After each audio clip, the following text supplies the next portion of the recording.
Lezzetli Yemek Tarifleri kanalımdan herkese merhabalar.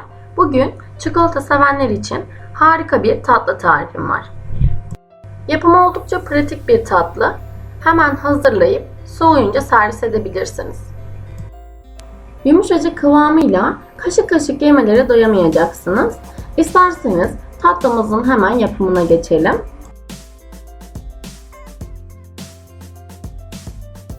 Öncelikle tenceremizin içerisine 2 yemek kaşığı dolusu dolu dolu koydum arkadaşlar.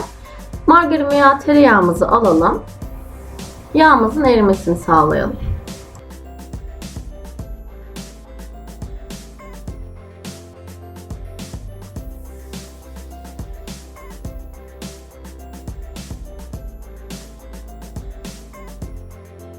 Yağımızı güzelce erittikten sonra içerisine 1 su bardağı dolusu unumuzu ilave edelim. Unumuzun kokusu çıkıncaya kadar kavuralım.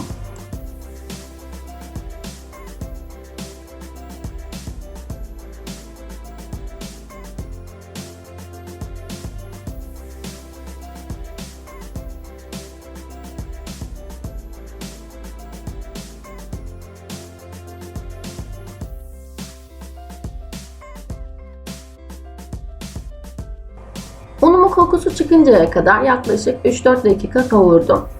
Daha sonra içerisine 1 litre sütümü ilave ediyorum. Hızlı bir şekilde ilave edip hızlı bir şekilde çırpmaya başlıyorum.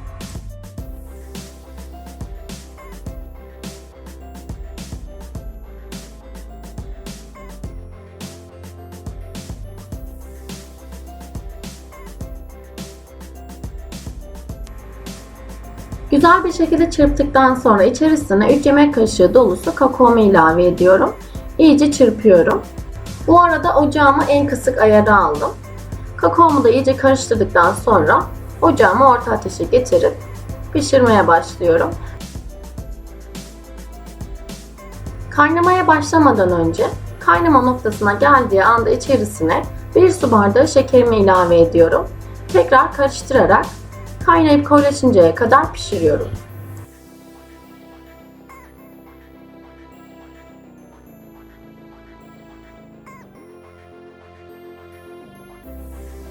Tatlım koyulaştı ve kaynamaya başladı. Bu aşamada içerisine 1 paket şekerli vanilyamı ilave ediyorum.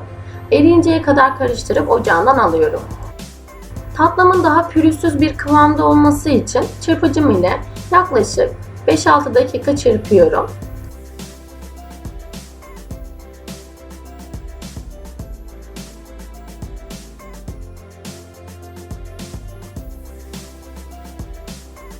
Bu şekilde büyük küçülebilen kare kalıp kullandım. Kalıbımın boyutu 20 santim. Altındaki servis tabağımı suyla ıslattım alt kısmı yapışmaması için. Hazırladığım tatlımı içerisine boşaltıyorum. Üzerini spatula ile düzeltiyorum daha düzgün görünmesi için. Tatlımı soğumayı bırakmıştım. Soğuduktan sonra etrafındaki kalıbı çıkartıyorum ve dilimliyorum. Tatlınız soğuduktan sonra üzerini süsleyip dilimleyerek servis edebilirsiniz. Tatlımın etrafındaki kalıbı aldıktan sonra üst kısmının alt kısmına gelmesini istediğim için farklı bir servis tabağına ters çevirdim. Bu şekilde bir kalıbınız yoksa borcam içerisinde de hazırlayabilirsiniz.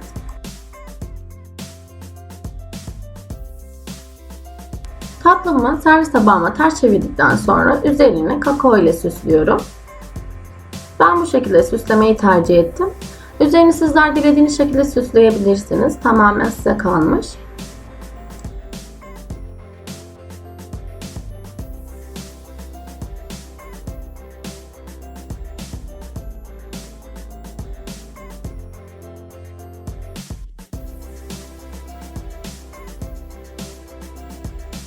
Tatlımın üzerini kakao ile süsledikten sonra dilimleme aşamasına geçiyorum. Her dilimlediğimde bıçağımı bir peçeteyle siliyorum. Ben bu şekilde küçük dilimler yaptım. İsterseniz daha büyük dilimlerde hazırlayabilirsiniz.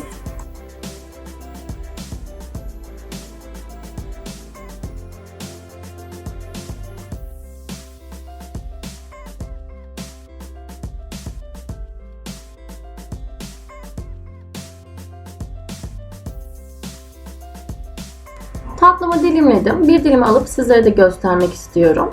Görüntüsü bu şekilde.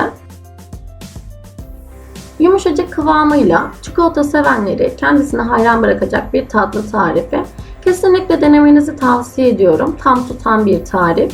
Gönül rahatlığıyla deneyebilirsiniz. Yapan herkese şimdiden afiyet olsun. Kanalıma abone olarak ve bizi Instagram sayfamızdan takip ederek desteklemeyi unutmayın. Instagram sayfamda da tariflerimi aktif olarak paylaşıyorum. Bizi oradan takip ederek de destekleyebilirsiniz.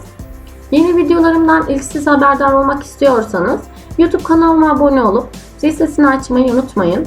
Tariflerimi beğeniyorsanız beğenip yorum yapmayı da kesinlikle unutmayın.